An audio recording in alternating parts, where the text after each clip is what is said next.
Hello everyone, welcome to my YouTube channel. आज इस video में हम लोग मोमेंट ऑफ इनर्शिया का एक न्यूमेरिकल लगाएंगे और मैं कोशिश करूंगा कि इस न्यूमेरिकल से आपके मोमेंट ऑफ इनर्शिया के सारे कंसेप्ट्स क्लियर हो जाएंगे। हर तरह का न्यूमेरिकल आप इस क्वेश्चन को लगाने के बाद सॉल्व कर पाएंगे मोमेंट ऑफ इनर्शिया से रिलेटेड। तो इस न्यूमेरिकल को मैं पढ़ता हूँ। क्वेश्चन कहता है कि find the second moment of area, जो कि मोमेंट ऑफ इनर्शिया का दूसरा नाम है, of shaded region about vertical axis passing through the centroid. मतलब आपको इस फिगर का जितना शेडेड पार्ट है उसका पहले आपको सेंट्रॉइड आइडेंटिफाई करना है, कहाँ पे सेंट्रॉइड आएगा इसका, और वहाँ से जो वर्टिकल एक्सिस मतलब वर्टिकल वाई एक्सिस जो पास होगी उस सेंट्रॉइड वाले पॉइंट से, उस एक्सिस के अबाउट आपको इसका मोमेंट ऑफ इनर्शिया कैलकुलेट करना है। साथ में इस क्वेश्चन में लिखा हुआ है कि also find its respective radius of gyration, और उस वाई एक्सिस के रिस्पेक्ट में आपको इस शेडेड पार्ट की रेडियस ऑफ गायरेशन भी फाइंड आउट करनी है। तो न्यूमेरिकल को स्टार्ट करते हैं। सबसे पहला काम, आपको इस फिगर में सेंट्रॉइड फाइंड आउट करना है। इस फिगर का सेंट्रॉइड कहाँ पे आएगा? तो सेंट्रॉइड लोकेट करने के लिए सेंट्रॉइड आपको किसी न किसी एक्सिस के अबाउट बताना होता है। तो पहले हम इसमें एक वाई एक्सिस रेफरेंस के लिए एज्यूम कर लेते हैं। ये मेरी रेफरेंस वाई एक्सिस है, ये रेफरेंस वाई एक्सिस मैंने एज्यूम की है, जिसके रिस्पेक्ट में सेंट्रॉइड लोकेट करेंगे। अब आप सेंट्रॉइड फाइंड आउट करने के लिए पहले इस शेप को कुछ रेगुलर शेप्स में ब्रेक कर लेंगे। तो अगर आप यहाँ पे देख पा रहे हो, शेडेड पार्ट अगर मुझे चाहिए तो मुझे पहले ये पूरा रेक्टेंगल चाहिए होगा, जिसको मैं कह रहा हूं फर्स्ट पार्ट। ये रेक्टेंगल जो है ये हमारा फर्स्ट पार्ट हो जाएगा। ये जो आप ट्रायंगल देख रहे हैं इसको मैं कह दे रहा हूं कि ये सेकंड पार्ट है। फर्स्ट और सेकंड दोनों पार्ट्स को जब आप ऐड करेंगे तो ये पूरी शेप आपको मिल जाएगी, और उसमें से ये थर्ड पार्ट जो कि सेमी सर्किल है इसको रिमूव करना होगा। तो मतलब इक्वेशन हमारी first plus second minus third बन जाएगी, जनरल इक्वेशन जो हम हमेशा बनाते हैं। तो फर्स्ट पार्ट मैंने यहाँ लिख दिया रेक्टेंगल, सेकंड पार्ट ट्रायंगल और थर्ड पार्ट सेमी सर्किल। अब इसी इक्वेशन के बेसिस पे आप एक्स बार का फॉर्मूला बना लेंगे, a1x1 plus a2x2 minus a3x3, क्योंकि यहाँ पे थर्ड पार्ट सब्ट्रैक्ट करना है।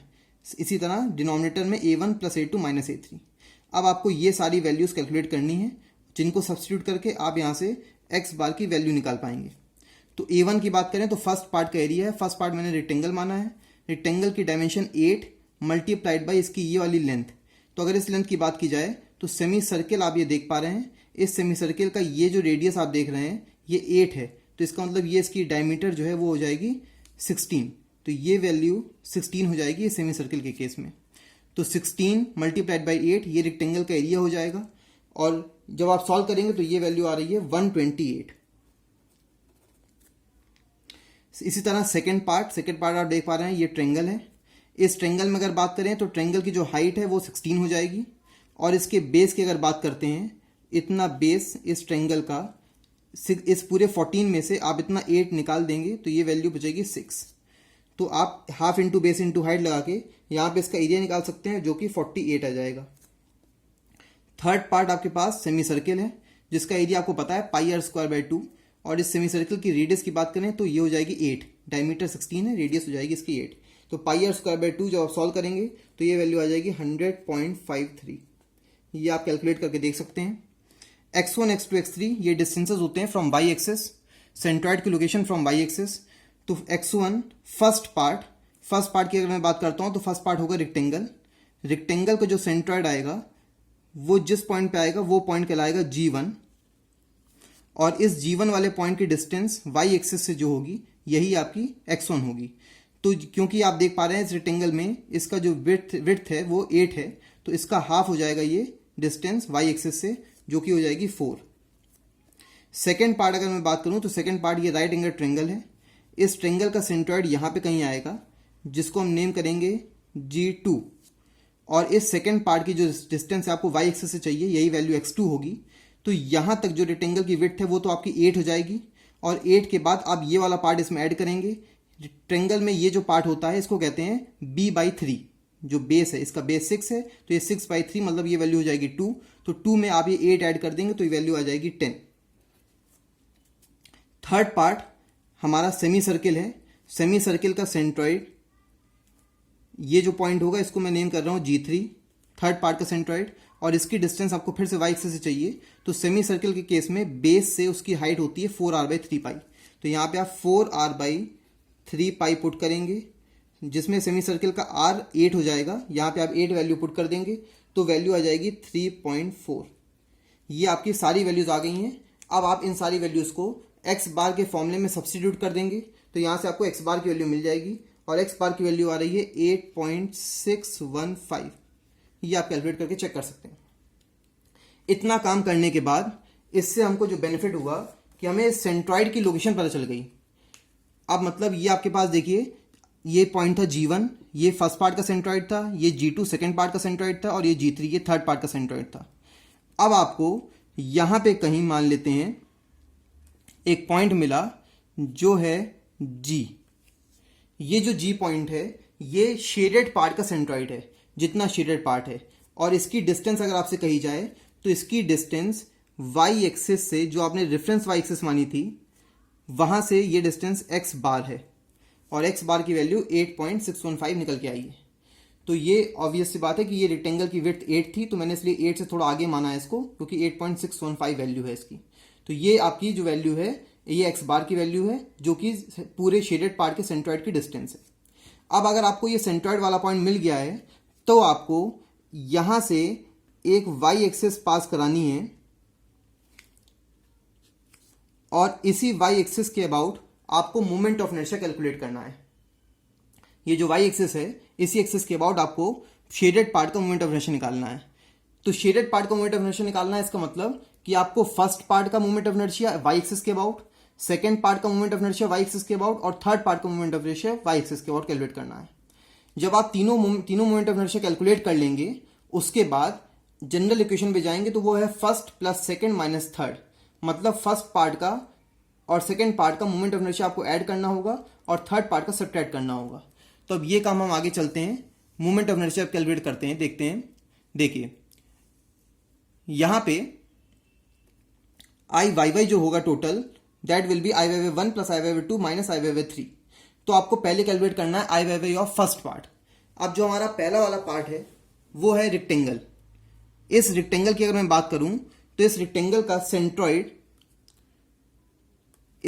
सेंट्रॉइड G1 पॉइंट पे आएगा, और यहां से जो इसकी सेंट्रॉइडल एक्सिस पास करेगी, इसके अबाउट अगर मैं बोलूं तो मुझे इसका मोमेंट ऑफ इनर्शिया पता है, जो कि होता है DB³ डिवाइडेड बाई 12। ये वैल्यू मुझे पता है DB³/12 रेक्टेंगल के लिए। अब यहां पे कहीं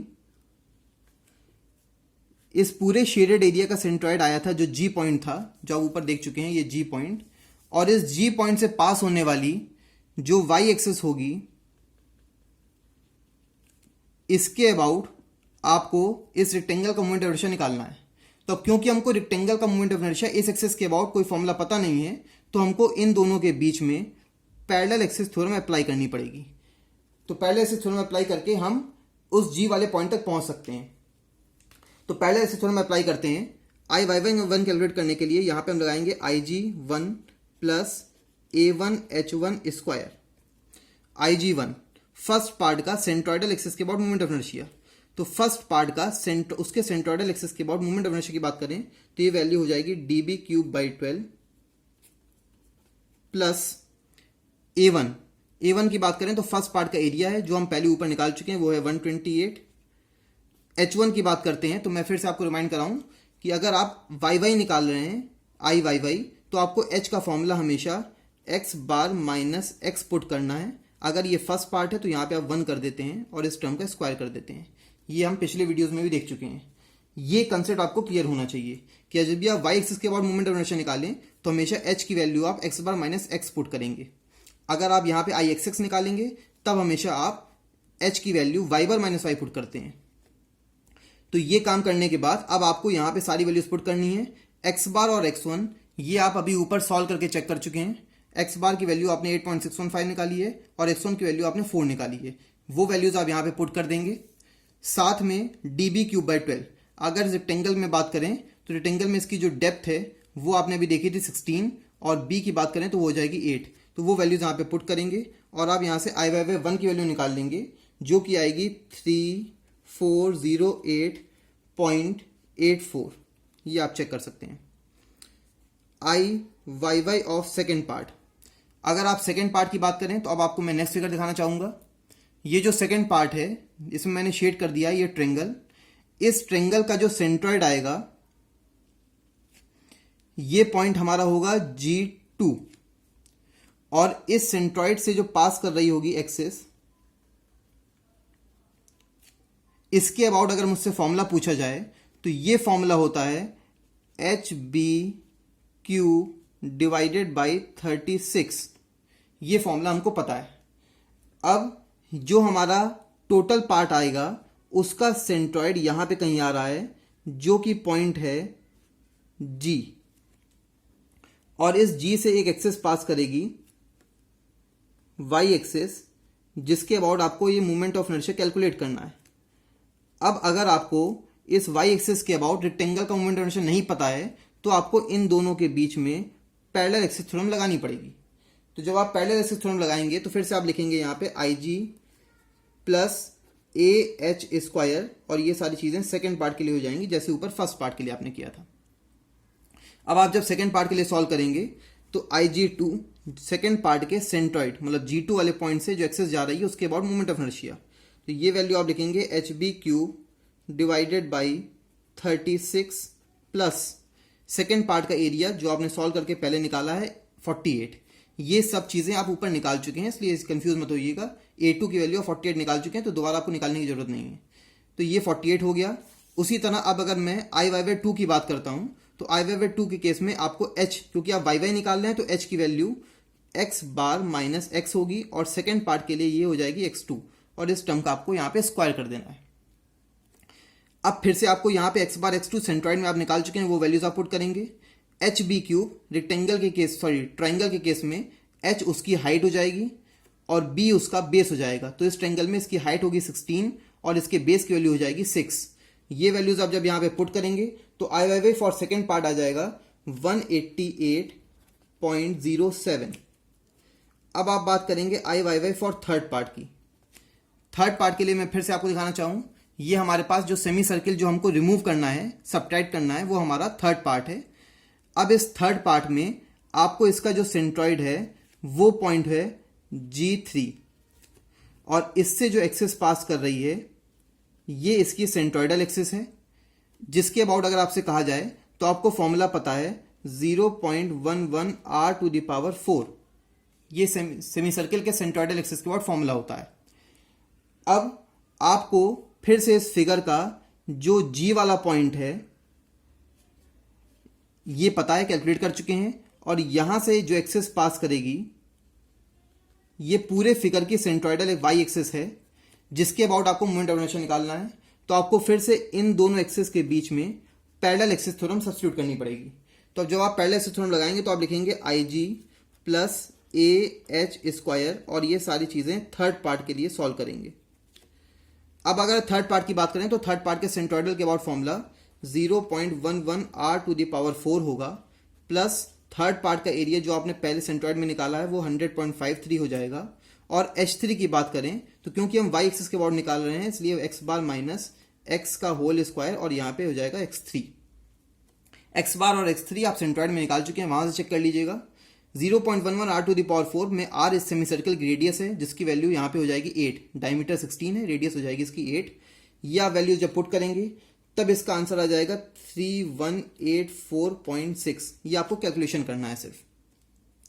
ये जो आपके I/1, I/2, I/3 ये तीनों वैल्यूज निकल आएंगी तो आपको इस ऊपर वाली इक्वेशन में I/Y वाली में ये सब्स्टिट्यूट करना है और यहां से आपको फाइनली I/Y की टोटल वैल्यू निकाल लेनी है।